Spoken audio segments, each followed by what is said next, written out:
Happy Saturday. I got the love shirt on, honey. I got the love flowing and going. I still got the curlers in my hair.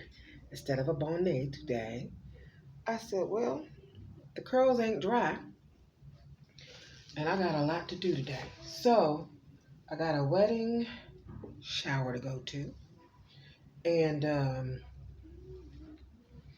I had some things to catch up on today. I said, we're going to make it look real cute for the outfit that I'm going to wear. So, I'm rocking the curtain, y'all. I hope y'all like the curtain that I'm rocking. Just finished painting my nails and putting some lip gloss on. Let's get this party started. Yesterday, I left off of 48 Laws by Robert Greene, 48 Laws of Power. And the library was closing up, and I was on Law 13. Instead of going halfway through Law 13 to the rest, I'm going to start with the entire Law 13 and go from there, okay?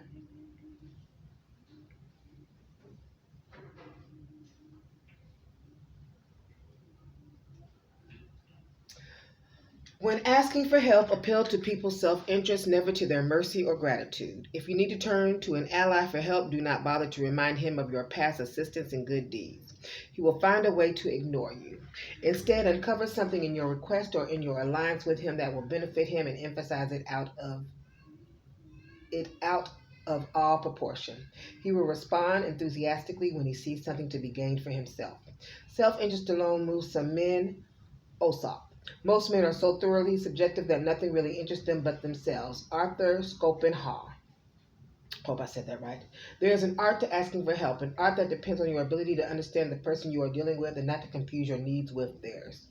F.E. Ryan Holiday on writing press releases for bloggers. Every person you deal with is like another culture, an alien land with a past that has nothing to do with yours, yet you can bypass the differences between you and him by appealing to his self-interest. A key step in the process is to understand the other person's psychology. Is he vain? Is he concerned about his reputation or his social standing? Does he have enemies you can help him vanquish? Is he simply motivated by money and power? Self-interest is the lever that will move people. Once you make them see how you can in some way meet their needs or advance their cause, their resistance to your request for help will magically fall away. Okay. At each step on the way to acquiring power, you must train yourself to think your way inside the other person's mind, to see their needs and interests, to get rid of the screen of your own feelings that obscure the truth. I'm reading this and some realizations are coming to me as I'm reading it. The shortest and best way to make your fortune is to let people see clearly that it is in their interest to promote yours. Jean de la Bruyere. Law 14. Pose as a friend, work as a spy. Knowing about your rival is critical. Use spies to gather valuable information that will keep you a step ahead.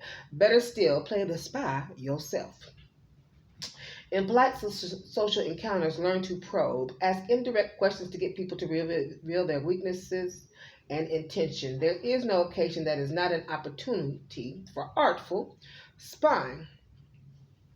Talleyrand's ability to suppress himself in the conversation to make others talk endlessly about themselves and inadvertently reveal their intentions and their plans.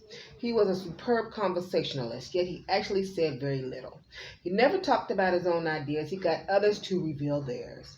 As you spy on other people, you must be prepared for them to spy on you. One of the most potent weapons in the battle for information, then, is giving out false information. We learned that in pimpology when old boy was spreading false information about pimping Ken, and he went and gathered all the information behind his back and exposed him as an FBI agent. Let's keep moving. By planting the information of your choice, you control the game. Trust me, I'm lying. Press releases. Law 15. Crush your enemy totally. All great leaders since Moses have known that a feared enemy must be crushed completely. Sometimes they have learned this the hard way. If one ember is left alight, no matter how dimly it smolders, a fire will eventually break out. More is lost through stopping halfway than through total annihilation. The enemy will recover and will seek revenge, crush him not only in body but in spirit. Whew. Men must either be caressed or else annihilated. They will revenge themselves for small injuries, but cannot do so for great ones. The injury, therefore, that we do to a man must be such that we need not fear his vengeance. Nicola Machiavelli. Law 16. Use absence to increase respect and honor. Too much circulation makes the price go down. The more you are seen and heard from, the more common you appear.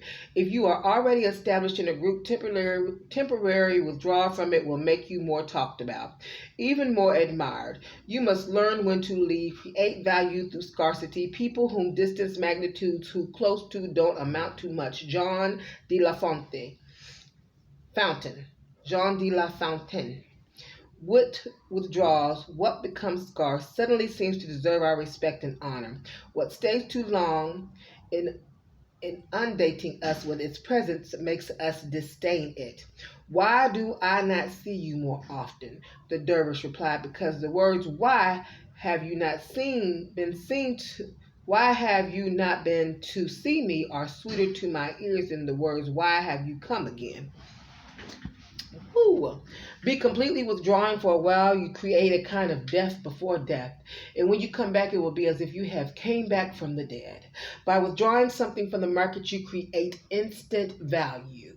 Extend the law of scarcity to your own skills. Make what you are offering the world rare and hard to find, and you will instantly increase its value. Come on, that's exactly what I intend to do with that lingerie line. Let's go. Reversal. The need to withdraw one only comes from you have established your presence, leave too early, and you do not increase your respect. You are simply forgotten. When you are first entering onto the world stage, create an image that is recognizable, reproducible, and is seen everywhere. Law 17. Keep others in suspended terror. Cultivate an air of unpredictability. Humans are creatures of habit with an insatiable need to see familiarity in other people's actions. Your predictability gives them a sense of control. Does it? Okay. Yeah. Turn the tables. Be deliberately unpredictable. Behavior that seems to have no consistency or purpose will keep them off balance and they will wear themselves out trying to explain your moves. Unpredictable. All right. Take it to an extreme, this strategy can intimidate and terrorize. People are always trying to read the motives behind your actions and to use your predictability against you. Throw in a completely inexplicable move and you put them on the defense. Because they do not understand you, they are unnerved, and in such a state you can easily intimidate them. The best calculation is the absence of calculation. Once you have attained a certain level of recognition, others generally figure that when you do something, it's for an intelligent reason. So it's really foolish to plot out your movement too carefully in advance. You're better off acting capriciously. Pablo Picasso. Law 18. Do not build fortresses to protect yourself. Isolation is dangerous, the world is dangerous, and enemies are everywhere. Everyone has to protect themselves. A fortress seems the safest, but isolation exposes you to more dangers than it protects you from. It cuts you off from valuable information. It makes you conspicuous and an easy target. Better to circulate among people, find allies, mingle. You are shielded from your enemies by the crowd. Instead of falling into the fortress mentality, view in the world in the following manner. It is like a vast Versailles, which every room communicating with another. You need to be permeable, able to float in and out of different circles and mix with different types. Sounds like versatile to me. About the only thing that constant human contact cannot facilitate is thought. The weight of society's pressures to conform and the lack of distance from other people can make it impossible to think clearly about what is going on around you. As a temporary recourse, then, isolation can help you to gain perspective. Many a serious thinker have been produced in prisons, where we have nothing to do but think. Machiavelli could write The Prince only once he found himself in exile and isolated on a farm from the political intrigues of Florence. F.E. Malcolm X. Law 19. Know who you are dealing with. You're dealing with do not offend the wrong person. There are many different kinds of people in the world, and you can never assume that everyone will react to your strategies in the same way. Deceive or outmaneuver some people, and they will spend the rest of their lives seeking revenge. They are wolves in lamb's clothing. Choose your victims and opponents carefully, then never offend or deceive the wrong person. There is nothing to be gained by insulting a person unnecessarily. Swallow the impulse to offend even if the other person seems weak. The satisfaction is meager compared to the danger that someday he or she will be in a position to hurt you. Law 20. Do not commit to anyone. It is the fool who always rushes to take sides. Do not commit to any side or cause but yourself. By maintaining your independence, you become the master of others. Playing people against one another, making them pursue you, desire is like a virus. If we see that someone is desired by other people, we tend to find this person desirable too. Do not commit yourself to anybody or anything, for that is to be a slave to every man. Above all, keep yourself free of commitments and obligations. They are the device of another to get you into his power. Bakasa Grashon. You have only so much energy and so much time. Every moment wasted on the affair of others subtracts from your strength. You may be afraid that people will condemn you as heartless, but in the end, maintaining your independence and self-reliance will gain you more respect and place you in a position of power from which you can choose to help others in your own initiative. That needs to be on repeat. That's the song just by itself. Yeah. Do not commit yourself to anybody or anything. I wonder who. That's okay. I'm going to screenshot this because I'm going to make this a short later. That is Law 20. Let's get to Law 21. Play a sucker to catch a sucker. Seem dumber than your mark. Y'all don't go around handing out dumb lollipops to folks. And when folks ask, don't tell them because you's a sucker like they did in Pipology. Please don't do that. No one likes feeling stupider than the next person. The trick is to make your victims feel smart, and not just smart, but smarter than you are. Once convinced of this, they will never suspect that you have ulterior motives. It is a real recommendation to be stupid. Act blonde. They say blondes are dumb. Blondes are very smart, but act blonde. It is a real recommendation to be stupid, for just as warmth is agreeable to the body, so it does the mind good to feel its superiority, and a man will seek company likely to give him this feeling as instinctively as he will approach the fireplace or walk in the sun if he wants to get warm. If a man is to be liked, he must really be inferior in point of intellect. Arthur Schopenhauer. Subliminally reassure people that they are more intelligent than you are, or even that you are a bit of a moron, and you can run rings around them. The feeling of intellectual superiority you give them will disarm their suspicion muscles.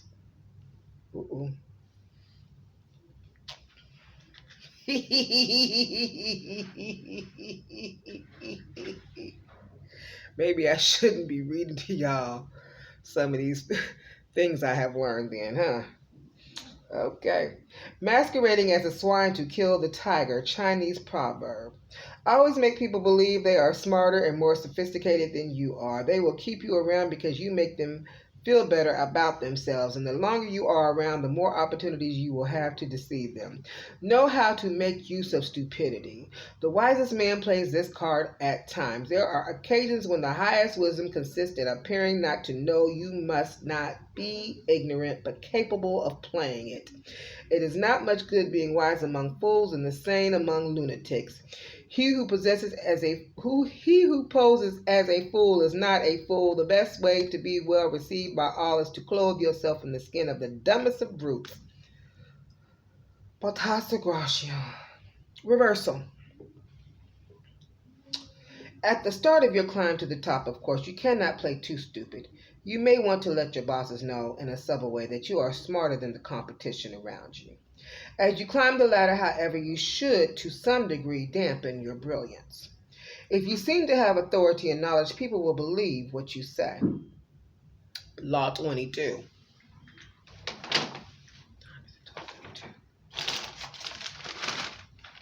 All right. Surrender tactic. Transform weakness into power. When you are weaker, never fight for honor's sake. Choose surrender instead. Oh, it's been a minute. I am refreshing right now. It's been a minute since I've read this. Surrender gives you time to recover, time to torment and irritate your conqueror, time to wait for his power to wane. Do not give him the satisfaction of fighting and defeating you. Surrender first. A tool of surrender first. By turning the other cheek, by turning the other cheek, you infuriate. They cheek, check, whatever. But this says check. I think it's a typo. You infuriate and unsettle him. Make surrender a tool of power. Okay. It is always our first instinct to react, to meet aggression with some other kind of aggression. But the next time someone pushes you and you find yourself starting to react, try this. Do not resist or fight back, but yield. Turn the other cheek. So they did mean cheek. Bend. You will find that this often neutralizes their behavior. They expected, even wanted you to react with force, and so they are caught off guard and confronted by your lack of resistance. By yielding, you in fact control the situation because your surrender is part of a larger plan to lure them into believing they have defeated you. Inwardly, you stay firm, but outwardly, you bend. You have to remember that you only appear to surrender like the animal that plays dead to save its hide. You surrender to gain access to your enemy, learn his ways, insinuate yourself with him slowly, outwardly conform to his customs, but inwardly maintain your own culture. Yes. Law 23. Concentrate your forces. Conserve your forces and energies by keeping them concentrated at their strongest point. You gain more by finding a rich mine and mining it deeper than by flitting from one shallow mine to another. Intensity defeats extensity every time. When looking for sources of power to elevate you, find the one key patron, the fat cow who will give milk for a long time to come. There is no higher and simpler law of strategy than that of keeping one's force concentrated. In short, the first principle is act with the utmost concentration. Karl von Clausewitz on war. Single-mindedness is purpose, total concentration on the goal, and the use of these qualities against people's less focused people in a state of distraction. Such an arrow will find its mark every time and overwhelm the enemy. Whew.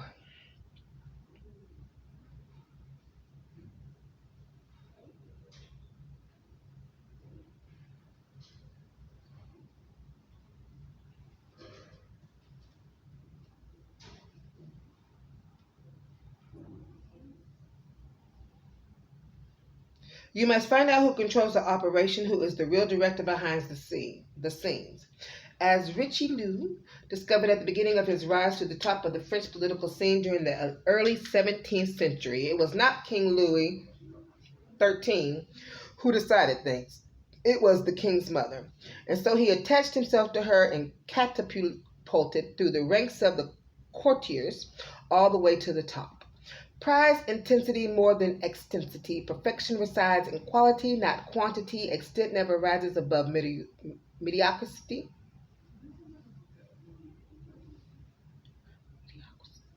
Mediocrity. And it is the misfortune of men with wide general interests that while they would like to have their finger in every pie, they have one in none.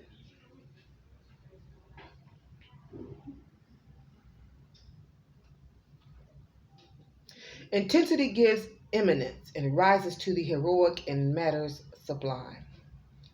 Balthasar Gracian. Law 24. Play the perfect courtier.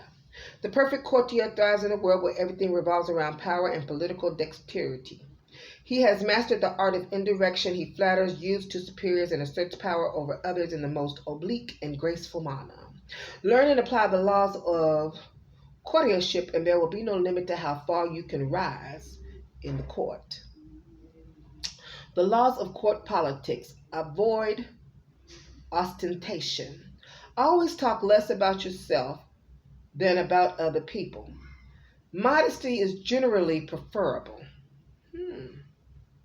Practice nonchalance. Never seem to be working too hard. Seem like a genius rather than a workaholic. I like it. Actually, I love that. This is on point. Be frugal with flattery. Learn to flatter indirectly by downplaying your own contribution to make your master look better. Arrange to be noticed. Find a way to create a distinctive, subtly distinctive style and image. Alter your style and language according to the person you are dealing with. You must change your style and your own way of speaking to suit each person.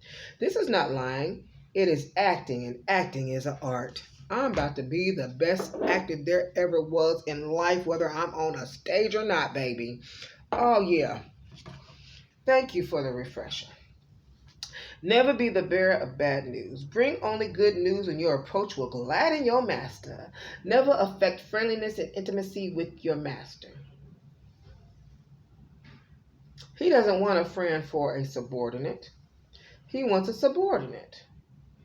Never approach him in an easy, friendly way or act as if you are on the best of terms. Never criticize those above you directly. Couch your advice and criticism as indirectly as possible. Be frugal in asking those above you for favors. Ask for favors as rarely as possible. It is always better to earn your favors so that the ruler bestows them willingly. Never joke about appearances of taste. Avoid any kind of joke about appearances or taste, too highly sensitive areas, especially with those around you. Do not even try it when you are away from them. Do not be the court cynic. Express admiration for the good work of others by expressing admiration for other people's achievements. You paradoxically call attention to your own. The ability to express wonder and amazement and seem like you mean it is a rare and dying talent. Be self-observant. You must be the mirror. Training your mind to see yourself as others see you. Master your emotions. You must be the master of your own face. Call it lying if you like, but if you prefer to not play the game and to always be honest and frank, do not complain when others call you obnoxious and arrogant. Woo.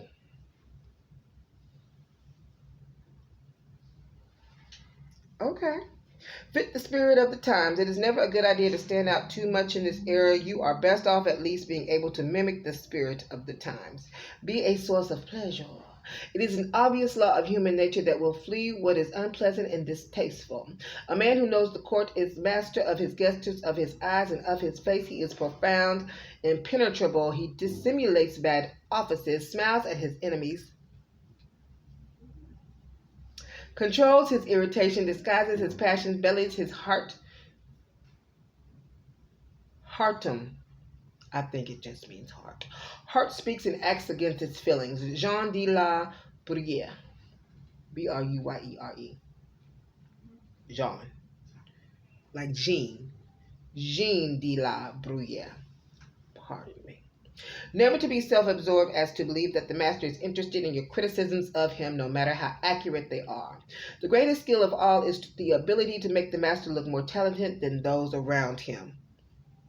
Do what you are assigned to do so the best of your abilities, and never do more. To think that by doing more you are doing better is a common blunder. It is never good to seem to be trying too hard. It is as if you were covering up some deficiency.